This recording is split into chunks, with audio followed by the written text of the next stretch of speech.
தீயா வேலை செய்யணும் குமார்னு சொன்னது தப்பா போயிடுச்சு. கிச்சன் தீ பிடிக்கிற அளவுக்கு வேலை செய்யறாப்ல. அவ்வளவு வெறி மாப்பிளைக்கு.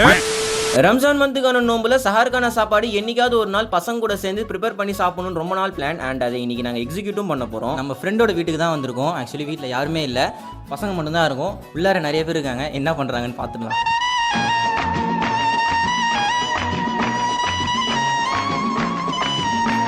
என்ன பண்ணீங்க கொஞ்சம் சொல்லுங்க. இது வந்து நான் களி செஞ்சுட்டு இருக்கேன். களி ஓகே. மேகில மேகி செய்யலான்னு ஒரு பிளான் பண்ணா களியா இது வந்து நான் ஆதில செஞ்சோம். இப்போ சாப்பிட்டு வராங்க. வேற லெவல்ல இருக்கு. ஏம்பா சுடுகாட்டுக்கு சொல்லியாச்சா?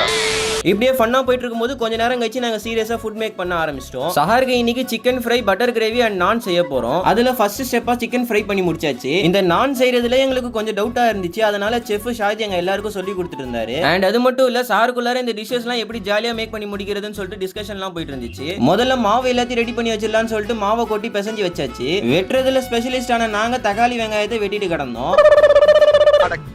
எப்படி இந்த மனுஷன் எப்படி ஆயிட்டாரு? பாதி வேலை முடிஞ்சதுக்கு அப்புறம் சரி எதனா கேம் விளையாடலாம்னு சொல்லிட்டு ஒரு சில கேம்லாம் எல்லாரும் சேர்ந்து விளையாடிட்டு இருந்தோம். குறிப்பா இந்த ஒரு கேம் நல்லா ஃபன்னாவே போயிட்டு இருந்துச்சு. அடுத்த வீடியோல நான் இதை அப்லோட் பண்றேன், பார்த்து என்ஜாய் பண்ணுங்க. அதுக்கப்புறம் ஒரு 3 மணி போல எல்லாரும் சேர்ந்து நான் மேக் பண்றதுக்கு உட்காந்துருந்தோம். அதுக்கப்புறம் எல்லா வேலையும் முடிச்சுட்டு கொஞ்ச நேரம் ரெஸ்ட் எடுத்துட்டு ஒரு 4 மணி போல சாப்பிடறதுக்கு உட்காந்தாச்சு. ஒரு நாள் நைட்டு ஃபுல்லா பசங்க கூட ஜாலியா விளையாடிட்டே செஞ்ச இந்த ஃபுட் ஆனது சாப்பிடும்போது அவ்வளவு சூப்பரா இருந்துச்சு. அப்படியே கொஞ்ச நேரம் நல்லா ஜாலியா பேசி முடிச்சு தொழுகைக்காக பள்ளிவாசலுக்கு கிளம்பியாச்சு. இதுக்கப்புறம் ஆஸ் யூசுவல் ஃபாஸ்டிங் எப்படின்னு உங்களுக்கே தெரியும். இந்த ஒரு நைட்டு பாத்தீங்கன்னா எங்களுக்கு அவ்வளவு ஜாலியா போச்சு. அண்ட் இந்த வீடியோ பாக்குற நீங்களும் ஒரு நாள் இதே பண்ணி ட்ரை பண்ணி பாருங்க, கண்டிப்பா நல்லா இருக்கும். அப்புறம் அவ்வளவுதான் கைஸ், இதே போல மீண்டும் ஒரு சந்திக்கலாம். பை.